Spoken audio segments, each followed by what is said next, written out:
So welcome to learn with education आप, ठीक है। तो आज हम पढ़ेंगे बेसिक कॉन्सेप्ट ऑफ मैथ्स, ठीक है। ये 9th और 10th आपकी दोनों क्लासेस में आते हैं। और देखो मैंने ये चीज़ देखी है कि मेरे पास बहुत से बच्चे आते हैं जब पढ़ने के लिए, तो ये चैप्टर फर्स्ट के 9th में भी आएगा और चैप्टर फर्स्ट 10th में भी आएगा, ठीक है। लेकिन उन्हें ये बेसिक चीज़ें पता ही नहीं होती है, और कुछ लोगों के तो ऐसे में बहुत ईजी होता है और हैवी भी, ठीक है। तो आज हम पढ़ेंगे सबसे पहला क्या है आपका होल नंबर। होल नंबर्स क्या होते हैं आपके, जो 0 से स्टार्ट होते हैं और इन्फिनिटी तक जाते हैं। इन्फिनिटी मतलब काउंटिंग तो कहीं तक भी जा सकती है ना, एंड तक, ठीक है। तो और होल नंबर जो 0 से स्टार्ट होते हैं। नेचुरल नंबर क्या होते हैं, जो 1 से स्टार्ट होंगे और इन्फिनिटी तक जाएंगे, ठीक है। अब इन दोनों का एक क्वेश्चन आता है हमेशा, ये क्वेश्चन हमेशा याद रखना, ठीक है, कि all whole numbers are not a natural number. क्यों?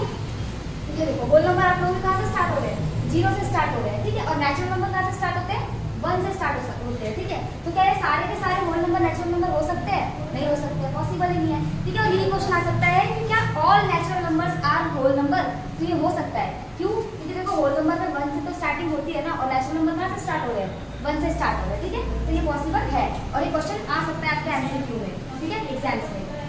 तीसरा क्या आता है आपका इंटीजर्स। इंटीजर्स क्या होते हैं, इंटीजर नंबर होते हैं जो नेगेटिव में भी होते हैं, ठीक है, पॉजिटिव में भी हो सकते हैं।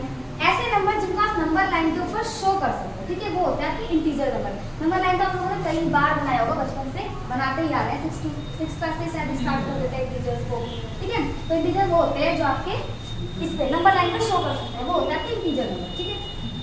अब चौथा आता है, यहाँ से तो सबसे इंपॉर्टेंट होता है आपका रैशनल नंबर। रैशनल नंबर वो होता है जिनको आप p/q की फॉर्म में लिख सकते हो, ठीक है। और यहाँ पे एक और चीज याद रखना कि q is not equals to 0।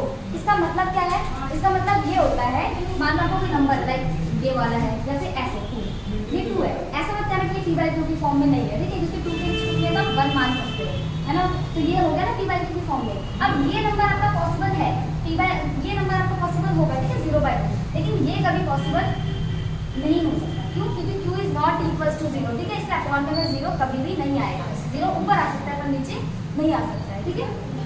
अब आता है आप लोगों का इरैशनल नंबर। इरैशनल नंबर क्या होता है, इरैशनल नंबर्स वो होते हैं जो आप p/q की फॉर्म में नहीं लिख सकते हो, वो होता है आपके इरैशनल नंबर, लाइक आपका √2। अब रूट देख के ये मत समझ लेना कि ये √4 भी आपका इरैशनल नंबर है, ये नहीं होता। क्यों? क्योंकि आप तो इसकी फॉर्म में लिख सकते हो, फिर 2 बाहर आ जाएगा, ये देखो हो गया ये भी रैशनल नंबर। तो ये ऐसे किसी भी रूट को देख के रैशनल नंबर मत बोलना, ठीक है। जिनके पेयर्स ना बन रहे हो वो होते हैं सिर्फ रैशनल नंबर, लाइक √2 हो गया, ठीक है, √3 भी हो सकता है, ये √5 भी हो सकता है, ठीक है, √6 भी हो सकता है, ठीक है। बस ऐसे नंबर नहीं हो सकते जिनके पेयरिंग्स हो जाते हैं, जिनके स्क्वायर हो जाते हैं, ठीक है। अगला करेंगे रियल नंबर। हाँ, तो अब क्या करेंगे, अब हम रियल नंबर करेंगे, ठीक है। रियल नंबर क्या होता है, देखो आपके जितने भी नंबर होते हैं वो रियल नंबर होते हैं, ठीक है। बस कौन से नंबर रियल नंबर नहीं होते, इमेजिनरी नंबर जो आपके होते हैं ना, वो रियल नंबर नहीं होते। इमेजिनरी नंबर कौन से होते हैं, वो होते हैं जो रूट के अंदर माइनस में हो, ठीक है।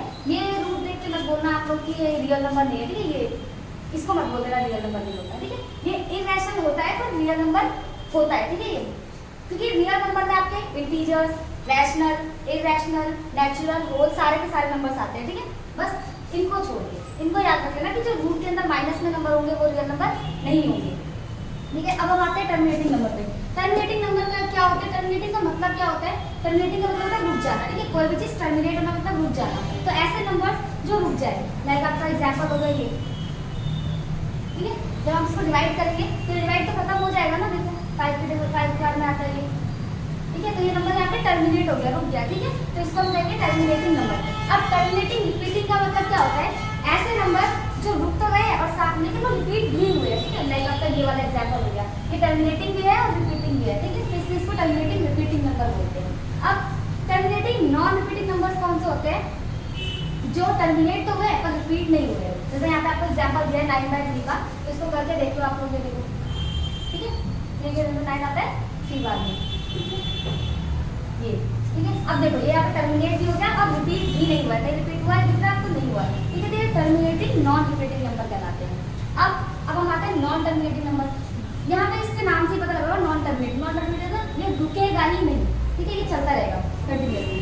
अब इसमें भी आते हैं नॉन टर्मिनेटिंग का आता है रिपीटिंग नंबर, यानी कि चल तो है साथ में रिपीट भी हो रहा है। जैसे कि आप लोग यहाँ पे एग्जाम्पल है 3.3 और ऊपर बार लगा हुआ है। इसका मतलब क्या है, इसका मतलब ये है कि ये नंबर ना रुक रहा है और साथ ही साथ में ये रिपीट भी होता रहे, 3 जो है बार बार रिपीट होता जाएगा इस तरीके से, ठीक है। तो इसलिए नॉन टर्मिनेटिंग रिपीटिंग नंबर कहलाएगा।